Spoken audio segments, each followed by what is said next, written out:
Welcome back again, forging friends. As you may notice, things look a little bit different here, don't they? I have some different scenery. I got shipped a few mats for a very particular reason. You can see over here we have a Equidon mat, and we have a Saurian mat over here, the old mat, and I have a special mat with my name on it. And we got shipped a few other things with those. As you can see here, I have a Saurian creature deck. That's right. We're getting our stuff from the crowdfunding campaign for Winds of Exchange. So we got the Saurian token creatures card box. We got a whole box of Unchained decks. Very excited to open those. Came with 2 other loose Unchained decks. And the most exciting part, we got a whole box of Winds of Exchange to open, as well as the Savior of Keyforge Archon deck, which I think we might open right now. Let's see what that looks like. I don't even know how to open this one.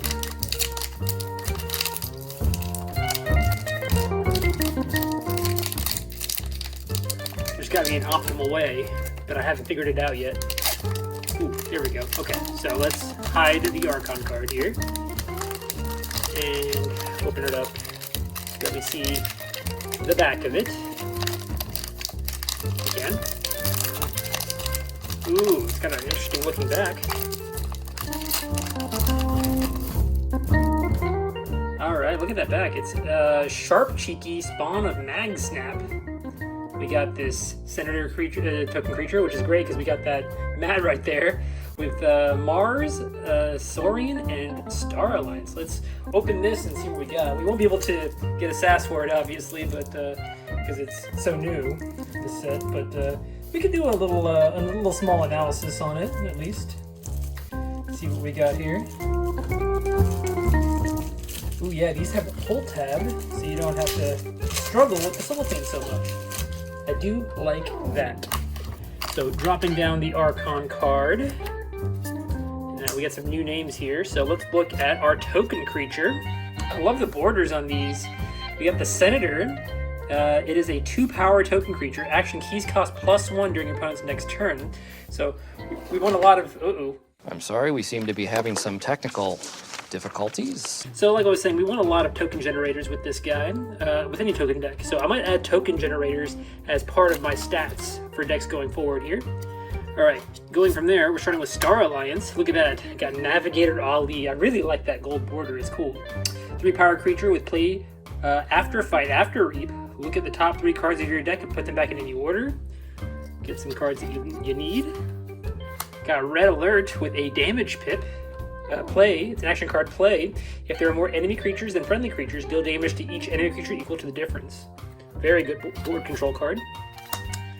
We have Friendly Guide, a new card, a 3-power creature that's got elusive, and after you use one of Friendly Guide's neighbors, you may use Friendly Guide. Oh, that's cool. You can constantly be used off-house. That's really, really cool. Got to get him between 2 opposite house cards. We got 2 of him, very cool. We've got CP0 Zytar, a 4-power 1-armor creature that's enhanced a bunch of stuff. Like enhancements. We've got 2 of her, oh man. CXO Tabor, a 3-power creature with after fight, after reap. You may play or use a non-Star Alliance card this turn. Good. So far, we got some good efficiency. Xenotrain, an action card with an Amber Pip and a Damage Pip. Play for each house represented among friendly creatures. A friendly creature captures an Amber. Got some Amber control. Very nice. We got the Transporter platform, which is very cool. It's an artifact with an Amber Pip and a Capture Pip. Action, return a friendly creature and each upgrade attached to it to their owner's hands. Now, I haven't seen that many upgrades here, or any upgrades at all, so our luck, we might not get any, but we'll see. We'll see. We've got Quintrino Warp, a action card with play. Choose a friendly creature and an enemy creature. Destroy those creatures, and each creature that shares a house with either of them gain 1 chain. All right, so if you have a one-off creature on your side, only one Star Alliance creature on your side, you can minimize your damage and maximize your opponent's. Could be good. Here's an upgrade, which is very good. Badge of Unity. It's an upgrade with a capture pip, a damage pip, and a drop pip. This creature belongs to House Star Alliance in addition to its other houses. Very cool card.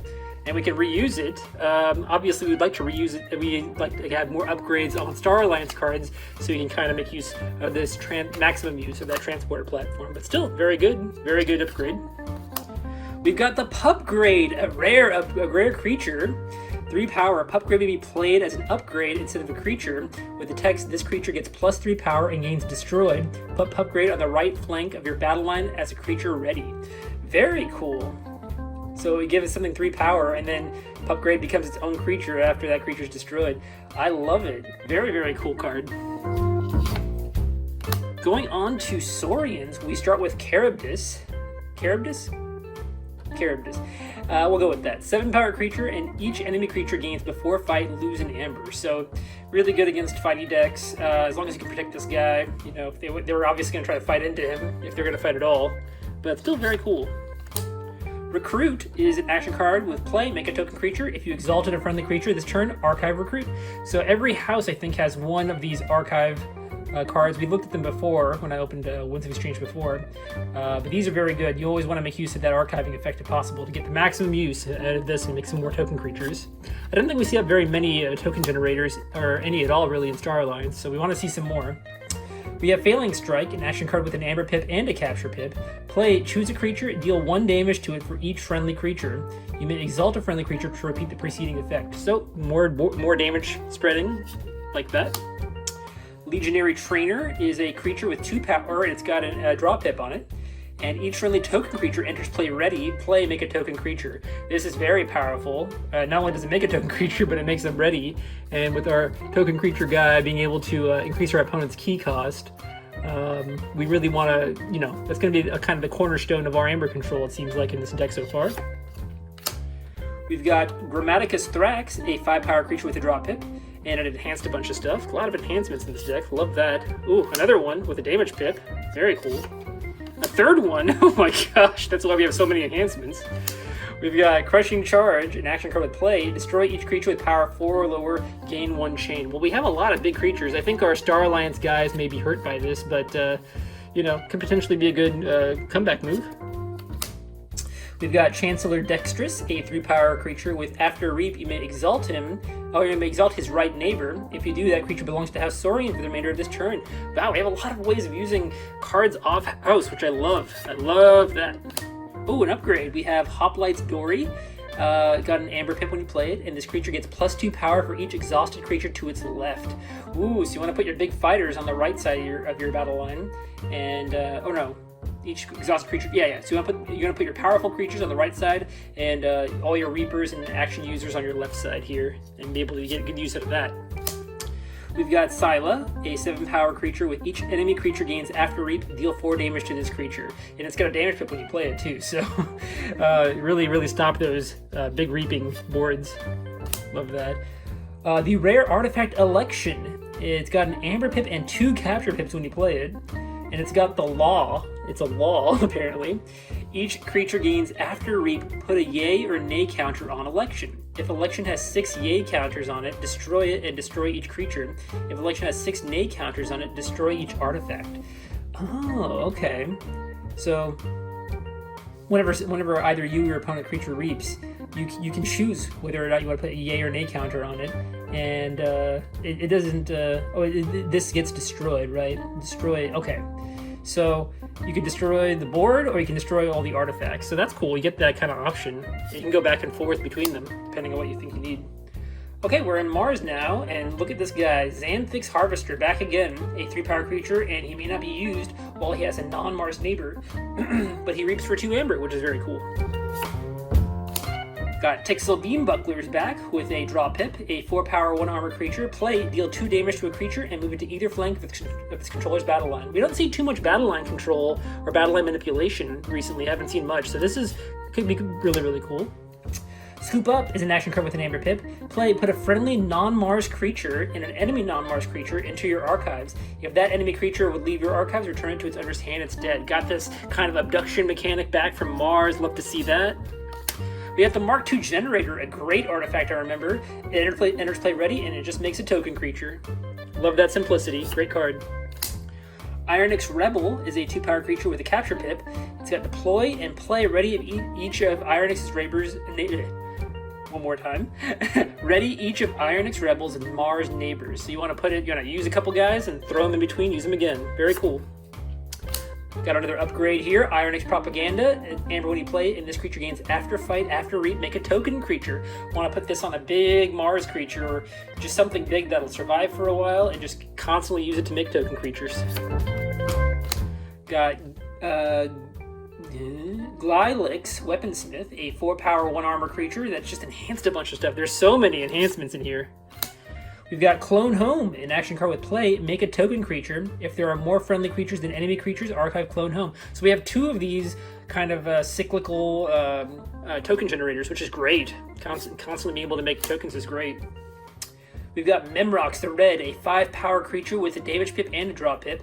Your opponent's cards cannot leave your archives. Ooh, action, gain 1 amber for each card in your archives. Okay, that's very cool. So you can take up your archives and not have to worry about your opponent's creatures coming out too. That's really huge. That could be, that's interesting. I never thought about an effect like that. Hey, Crystal Hive is back. Artifact with a damage pip. For the remainder of the turn, gain 1 after a creature reaps. Makes all of our creatures reap for an extra amber, which is very good. We got 2 of those, which is crazy. We got Phylix the Disintegrator, a 1-power rare creature with elusive. In an action, your opponent loses 1 amber for each other friendly Mars creature, which we have a few of. That's a really cool deck. I love seeing that Mars back. I think Mars is really powerful in here, so very excited to see that. So we can't check a SAS, but what we'll do is we'll get some stats for it, and I'll put them up on the screen. I'll do some counts, put them up on the screen here, and then we'll talk about it, all right? So I'll be right back. All right, welcome back. We have quite the interesting breakdown of cards here. So we have 20 creatures, which is a huge number of creatures. A lot of them with these draw pips and damage pips. And then I made a separate kind of count for the token creature or token generators. We have 5 total. 3 of them are in Mars. We have the we've got the one that lets us recur. And then we have the artifact.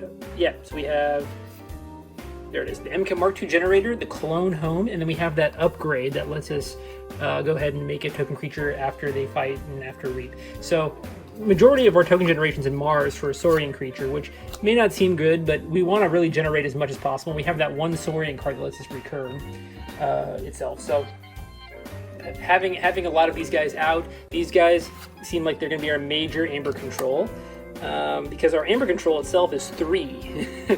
We have 3 major cards that let us amber control. We have a few amber pips out here too. That's great, right? That's a lot of amber control there. But 3 major cards that let us control amber. So not the best amber control, but I think what we really want to do is get a lot of these guys out, let them be annoying for our opponent to get rid of, and use them. Hopefully we can swarm the field with our creatures and those tokens, and get our opponent to have to focus on them to make any keys, right? Going to artifact control, we just have the 1 card that does artifact control, which is that election card. It can be either creature control or artifact control, but it destroys itself when it does either, so kind of a weakness of this deck. Creature control, we have 11 creature control. We have so many damage pips, and we have a couple board wipes. We have things that just make our opponent's creatures deal damage to themselves, spot damage here and there. A lot of ways to control our opponent's board, which will make it easier, I think, in that way to keep these guys alive. So keeping our opponent's creatures at bay is important here. Efficiency, we have 7 efficiency. We have 9 total, but then we have a couple cards with chains on them. So we have a lot of these draw pips, which is great. A lot of enhancements in general in this deck, which is really interesting.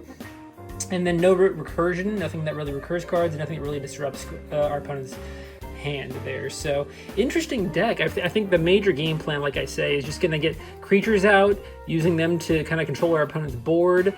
A lot of the token creatures we'll want to have as, like, obviously our non-creature cards. This transporter platform isn't the most useful, but it's something. But we really need to be cognizant of using our non-creature cards. I mean, I guess we could use this guy. So some of our more important creature cards need to make sure they're not tokens, right?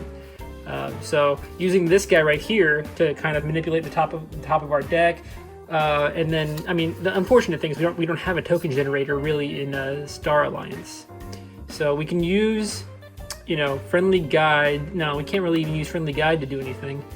So that's unfortunate. I mean, we might be able to use that one creature, this guy, to exalt his right neighbor. And if his right neighbor is this guy, we can look at the top card of our deck and rearrange them, and that way we can sort of manipulate the top card to make sure we get the token creature we want. But that's a very specific scenario, so I don't know about that. This guy's really cool. We can kind of keep our opponent's cards in our archives. So I think this is a fun deck. I don't know, obviously we can't figure out what the SAS is going to be, but I feel like I've seen from the Keyforge celebration, I've seen more powerful decks than this. Obviously we want to have more token generation. We want to have ideally our token creature and the generation be in the same house. I mean, and then be able to ready the token creature. Especially, I mean, we have that one Saurian creature that lets them come into play ready, which is really nice. You know, it's not, it's just one token generator, right? We can't really recur this thing and make it work for us a lot. So ideally we would have more token generation in Sanctum. I mean, sorry, in Saurian for this, but we don't. So I would rate this, you know, by current standards, I would rate this in like the maybe low 60s, high 50s, somewhere in there. But what do you guys think of this? Go ahead and leave a comment down below about what you think of this deck. If you see any cool combos or anything I missed, go ahead and leave that down there. And look forward to more Winds of Exchange. I will be continuing the Dark Tidings opening later on, but I think for now I'm going to focus on, I'm gonna take a break from Dark Tidings for a little bit. Now that we're about halfway through the box, and I'll do some Winds of Exchange openings very soon. All right, so look forward to that, and I'll see you guys in the next one. Thank you. Bye-bye.